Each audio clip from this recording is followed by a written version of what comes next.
This is Bob Sorrentino from Italian Roots and Genealogy. I'm here with Cherrye Moore from My Bella Vita Travel.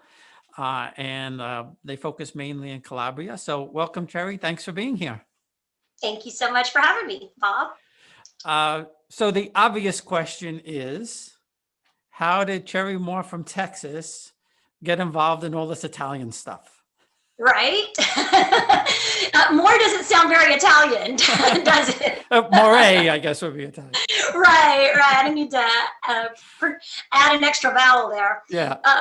So it's really a fun story for me, actually. I'm from Southeast Texas, near Beaumont, and I grew up here, and I went to college at Lamar University here in Beaumont. And after college, I worked for Walt Disney World in Orlando, and they had an opportunity to go to Disneyland Paris.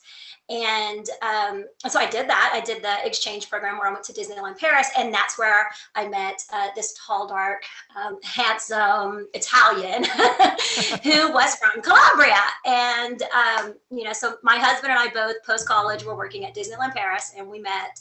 And we had a long distance friendship for several years, and then we realized it was something more than just friendship. And eventually I moved to Calabria, and that's kind of where the My Bella Vita story begins.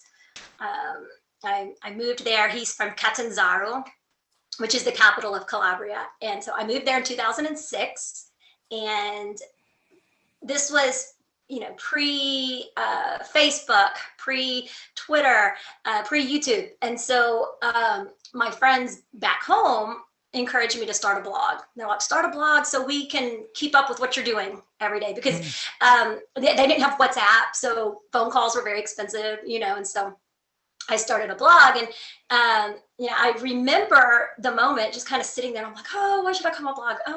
My Bella Vita, and I just kind of came up with the name in like 5 seconds. And sometimes, like, in hindsight, had I known what it would be, I would have put more effort maybe into it. But I was like, oh, My Bella Vita. And so I thought my blog was going to just be to talk to my friends and family back home. And very soon I realized that there were a lot of people with Calabrian heritage who were reading my blog, because there wasn't very much available about Calabria in English at the time. And what was available was sometimes not completely accurate. And so the blog started around that same time. My husband and I were opening a bed and breakfast in his childhood home. And we started seeing people coming to our B&B who had heritage. I mean, the Americans and the Canadians and the Australians who were kind of the English speakers were going into Catanzaro because they wanted to discover their roots. And so we would just kind of help them, because a lot of them didn't speak Italian. And so if we could, we would go with them to the city hall, or we would pull our friends in who maybe were bilingual, and get our friends to go with them and help them. And so this was kind of going on over here, and then the blog was kind of going on over here. And we would get emails from people who had heritage, say in Cosenza, an hour away, and they would say, can we stay at your bed and breakfast? We have heritage in Grimaldi. And I'm like, it's kind of far. I mean, there are better hotels for you. Let me help you find something. And so everything just kind of evolved. It wasn't that we necessarily set out to do this, but we were doing it with the bed and breakfast. I was writing the blog. We were getting a lot of requests. I was getting maybe 15 to 20 requests a month from people just saying, like, what train can I take, or what do I need to do for this? And so I was answering their questions, and those were becoming blog posts, and it just all kind of came together in a really unique and I think beautiful way. I think it was fate for us, but we didn't realize it at the time. No, that's a cool story. It's funny, because I was just telling my wife the other day. I said, yeah, we should go. I said, let's buy a bread and breakfast. We're a little old to do that, but I was only half kidding.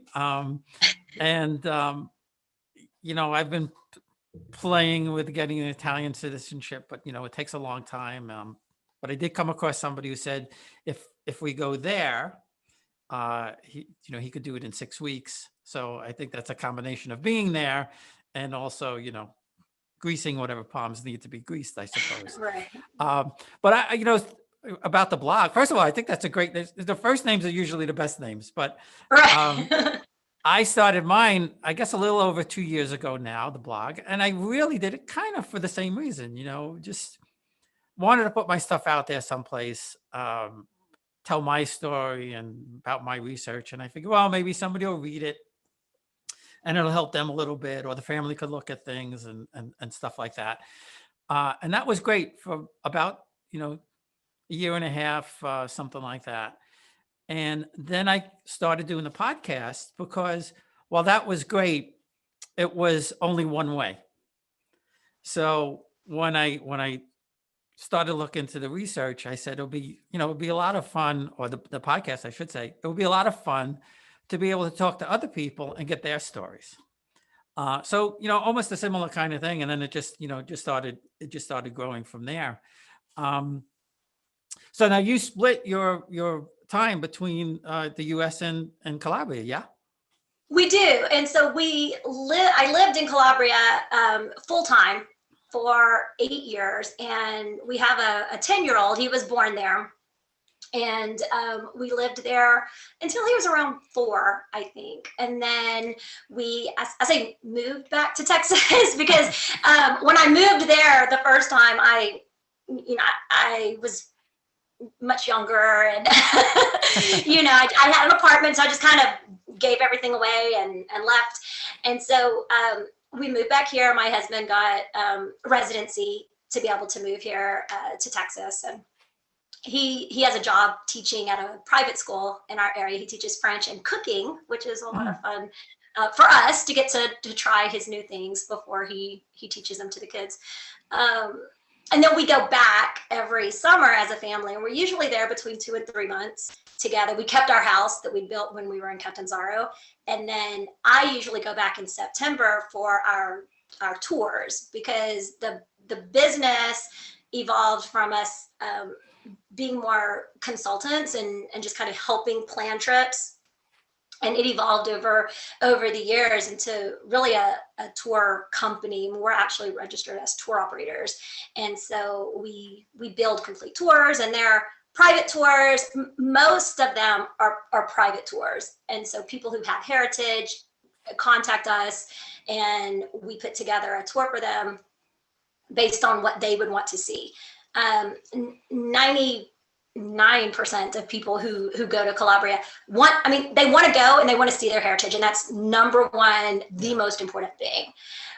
But you really get to experience and I think understand your culture on a deeper level when you go into the countryside, when you go into other towns, when you maybe go into the province capital of the town. So if your family was from one of the villages in the province of Catanzaro, you still get a deeper experience when you go into some of the other villages in the province of Catanzaro, and you go to farm visits and do cooking classes and eat at little local restaurants. And so that's what our tours do, is we have a day or two, whatever the traveler wants in the village, and then everything else is still building on that experience by helping them understand the culture. And culture and food are married in Italy, and so much of that is us taking them to places, and they say, oh, this reminds me of how my grandmother used to make this. I always wondered why they did it this way. Now I understand why. And so that's part of what we do now with the tours. Yeah, and we were supposed to be there last April. We were keeping our fingers crossed as this thing was starting to progress, and we didn't get there. We're hoping now maybe September.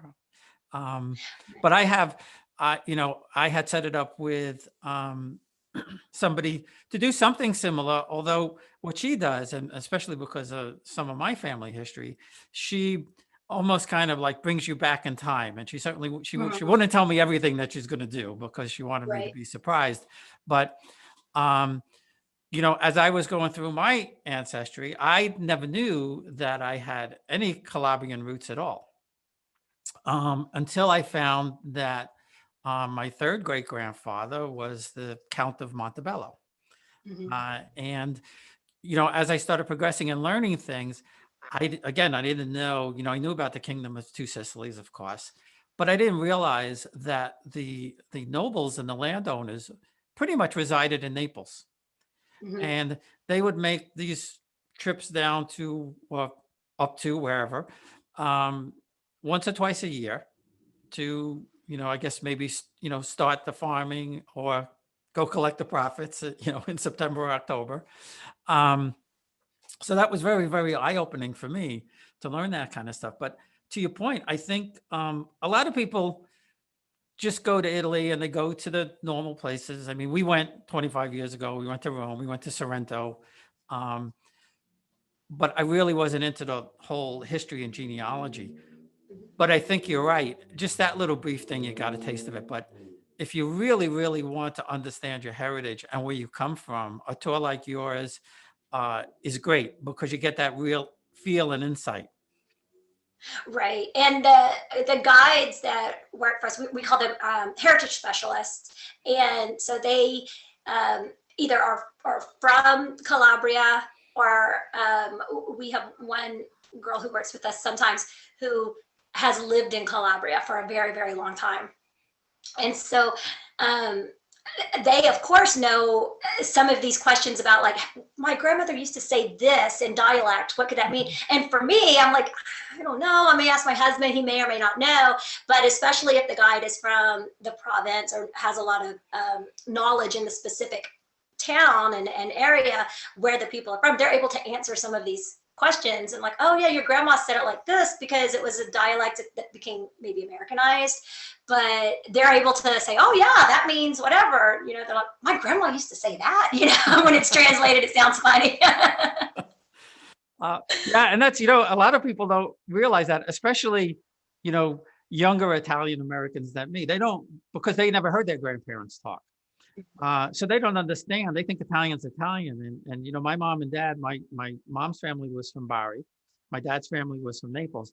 And my grandmother was probably upper class Naples. So they would fight all the time about who was saying something right. And I know Barres is everything is like chopped off, all the vowels are chopped off the end, you know.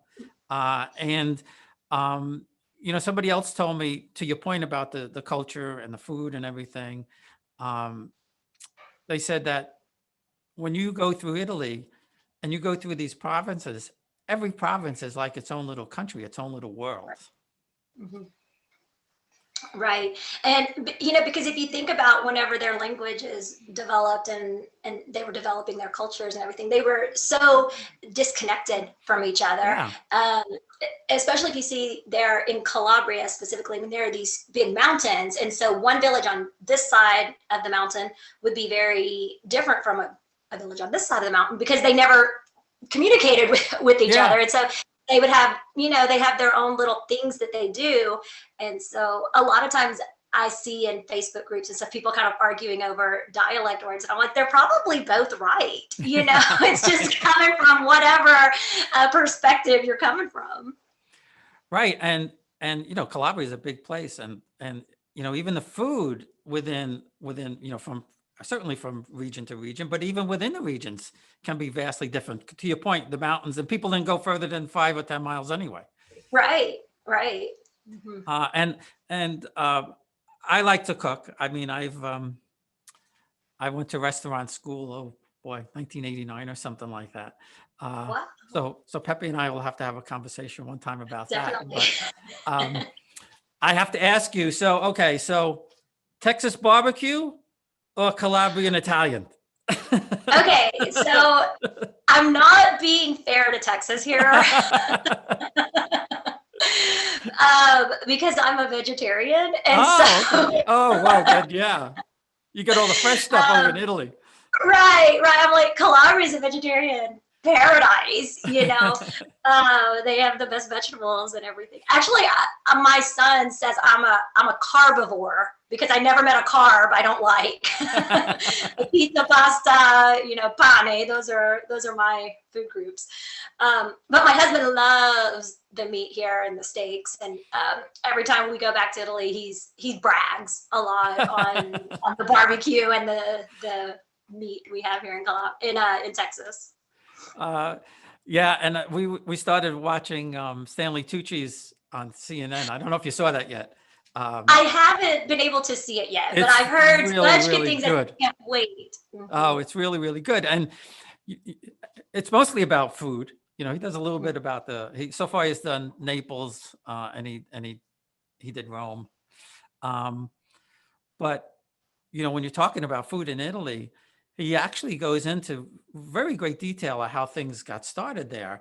And in Rome, he was talking about pork, and pork is this big Roman thing because it took up less room than cows.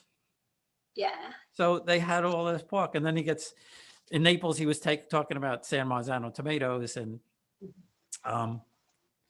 went to a place like underneath the overpass of a highway. And the two Italian guys were saying, this is the only place you get San Marzano. Everything else is fake. This is the only place.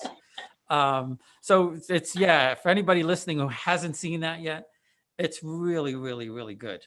Well, I heard that there's going to be a season 2, and so Yes.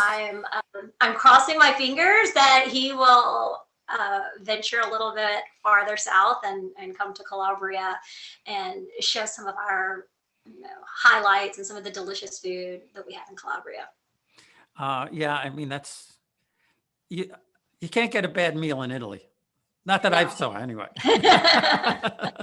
And you know, to your point about the produce and everything like that. I have a friend from grammar school that she relocated. I guess it's 2 years now. And you know, that's what she said. She said you go into the town market and you know, everything just came in that morning, you know. And it's everything seasonal. You know, here you get everything all of the time, but it's not always the best stuff. Yeah, and actually, when we lived in Calabria, I wasn't a vegetarian, and I can't say that I necessarily made a conscious decision at the moment, but when we lived there, it's like everything was off of the farm. It was fresh. You knew where everything came from. You know, it was farm to table, as they say. That's very popular now, but I mean, it's just the way of life there. And then when we moved here, I think after being spoiled for so long in Italy, like being at the farm and knowing where their animals came from and you know how they were treated and everything, and then coming here and you just go to a supermarket and you're like, you don't really know a lot about it. It tasted different to me, and I just kind of lost the taste for it, and you know, but when I was there, I loved it. But back to Calabria. So if people want to get that experience of Calabria, if they do, you know, hire you, what could they expect? How long does it take to set things up? And you know, just a little bit more about if somebody wants to do a real heritage tour, what do they need to do? So the process in normal times, we really would like a minimum of 3 months advance notice. And it isn't necessarily because the heritage specialists are going to take 3 months to research, but it's because sometimes they have a lot of phone calls that they have to make. And in a lot of the city halls, they have maybe one person who is the person who can help you. And so we need that lead time to make sure that we're able to get in touch with the right people that we need to get in touch with. And then the more information that the more accurate information that you can give us to start with, then the better your heritage tour is going to be. You know, unfortunately, this hasn't happened in many, many years, but you know, we have had situations where people just kind of Google stuff. And so they give us the information that they're not really sure about. And I think they think it's true and they give it to us, but it's not anything that has even really been researched. And we've had a few cases where they give us that. And when we're trying to compare it to what we find in the city halls, we're like, this isn't matching, like there's something wrong, and then finally they say, oh, well, I mean, I Googled that, phone number thinking that it would help you, when really it didn't, because we were spending time trying to match the information that they thought was accurate to what was real in their village in Calabria. So, the more information you start with, the better your tour is going to be. And at a minimum, knowing the names and the parents, birth dates of when people are born. So we start with, let's say it's your great grandfather who left Calabria. That would be kind of our point person. And then if you know that person's parents' names, then that's really good, because that's just an extra layer of confirmation that we're on the right track. Also, if you happen to know any siblings, and that comes in really, really helpful, because people will say, well, I know my Uncle Joe was this, so we're looking for a Giuseppe in the line. And so that's the way to have the best experience. And then so much of it also, unfortunately, depends on the quality of the records that are still in the town and what we're able to find. And we've had experiences where we go in and, we're looking for this person, and we have the American sign a release that's giving us permission to research on their behalf. So we'll go into the city hall and say, okay, this is who we're working, for, and this is the information they have. And we've had them come up where they're like, I have this person. We were actually on a really big heritage tour, and it was in 2019, I think. And I was like, but look at this. And I was showing them the chart. The mayor walked in and he said, let me see this. And it was a town we'd been to several times, so we, kind of knew each other. And he said, I'll be back. And he, I suppose, went home. He came back and he was like, look, this is my family tree. And he went through his family tree, and he was actually related to the person who had come in with us. And so that was really, it was really a neat thing. And it was like kind of being at the right place at the right time too, because the mayor walked in, he was like, hold that thought, and then he went and got the stuff. So that was kind of neat. So the more information you have, the better. And then we help you build upon that. And so I usually ask you, of course, how many days you have and what other things besides your ancestral town you want to see or experience. Because a lot of times people may not know the name of a town in Calabria that they would want to go to, but they know, I want to have the experience of a vineyard tour, or I want to visit a farm, or I want to go taste olive oil. And so they tell us the experiences that they would like to have, and then we build their itinerary for them. Yeah, that's that. I think that's very important. Two things I think that you said are very important. One is the accuracy. I never take anything for granted, and you shouldn't. I mean, even if you find something on Ancestry or something, you have to really check that out yourself, because it could be anything. And then the other thing is, I've heard several stories, like you said, where somebody was out with a researcher and they went into the town, or they, they were either in a town hall, or even in one time, I think they were in, I think the waiter or something was related. They just happened to say, he said, what are you here? And they said, I'm researching this family. And he said, oh, that's my family. I love it. And they found cousins that way. And the other thing that I think too, and kind of a simple way to do some research, and I did this with my grandmother's father's family, Piramalo. There's very few Piramalo in the United States. In fact, the only two that I know of that actually came are my grandmother and her aunt.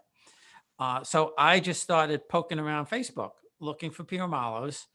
And I found, my third and fourth cousins, and they were able to confirm what I thought. So, if you're planning a trip, that's a good place to start to check some of that accuracy out, and to see if you're actually, and they are have the same family. Yeah, and they have so many groups on Facebook now too, Yes. that are very specific. And even when we started, of course, when we started before Facebook and all the time I'm seeing new groups, but they have them for Calabria, of course, and like yours for Italy in general. And then even specific villages I've seen, I saw on Facebook the other day, someone said, does anyone know anyone with these names in Calabria? Which would seem like a very vague question. Mm-hmm. But then when you read the comments, I mean, people were like, well, was it from this town? Because I know someone. And that, people were really trying to be helpful. I didn't follow the whole thread to see if they matched things up, but there are a lot of helpful people on Facebook. Yeah, definitely. And then one other thing that I know a lot of people would like to do from here, but you really can't, but it might be something, if you're doing research to check out while you're there, is a lot of people want to find the church records, because we know we can only go so far with the civil records. So if somebody's interested in, looking at church records, can you help with that? We do. And so that's actually part of what we do as well. And we ask you to give us a list of your priorities and summarize what your goals are for that day. And then that helps the heritage specialist know how to best focus his or her time when they're researching, because they go and they research prior to your arrival. So they go and they take all of the information you've given us and they organize it and they translate it if they need to into Italian. And then they go into your village. And so they'll go to the city hall, they'll see what information they can find. They'll track down the priest, which sometimes is harder than you would think, and get permission to research in the churches. And so they'll do all of this before the traveler ever sets foot in Calabria. And then during the actual tour, your heritage specialist will take you back and they'll say, this is the person that I was doing this research for. And they'll get to meet the people that they met. Oftentimes there are cousins, and sometimes there are people who knew the family, which is also really neat. And they'll get to see it. And a lot of times they do want to go to the church and they can see the baptismal font where their great grandfather was baptized as a child, which is a really emotional experience. I told my wife, I said, you're going to have a day by yourself because I need to spend a day at the cemetery. So. Oh my goodness, cemeteries. Yeah. And they're beautiful, aren't they? The cemeteries. Yes, yeah. So if somebody wants to book you, how do they find you? How do they get in touch? How do they, where could they go? Okay, so my website is mybellavita.com, and you can find us at My Bella Vita on Facebook, Instagram, and Twitter. My email address, the easier way, is just going to be info@mybellavita.com, or Cherrye, Cherrye @mybellavita.com, and you could just send us a message. And we're getting a lot of requests now for people who they're starting to see kind of the end of the pandemic, and they're like, maybe this year, probably next year, what do I need to do? And so start collecting your information, start thinking about what you want to see, if you want to go anywhere. And if people want to travel outside of Calabria, we actually plan trips for everything from Rome and south. And so very often people will fly into Rome, and if they haven't ever been to Italy, we'll kind of start their trips there and then work them down. And sometimes they want to go into Puglia, sometimes they want to go into Sicily. So we can do all that. And if they want to go somewhere else, then we have other companies in Italy that we collaborate with. We also have 2 group tours a year. And those are called our small group heritage tours. And those have around 12 people maximum on the tour. But the very unique thing about this tour is that every traveler has one day during that 8 days to go to their ancestral village with their own heritage specialist. And so it's a group tour for 7 of those days, but one day, people go out and they're seeing their own village and getting to do what you would normally do in a private tour. And then it's just as part of a larger tour with 12 people. So not really big, but a small group. No, that's really great. I haven't heard of somebody doing that before, but that's pretty good. You could go on the big tour and then, spend a day in your place. Right. It's kind of the best of both worlds, because the small group tour has a different dynamic than just a private tour. And so some people really enjoy that, and you're able to have kind of the energy that you get from a small group, but then you still get the intimacy of that private day where you get to go into your village and do your own research and see your great grandparents' village. That's great. That's great. Well, I really appreciate you taking the time. I know it's early there in Texas, Thanks. and probably a little bit warmer there today than it is here because it's pretty cold here today. Yeah, definitely warmer than it was 2 weeks ago. So. All right. Well, thanks again.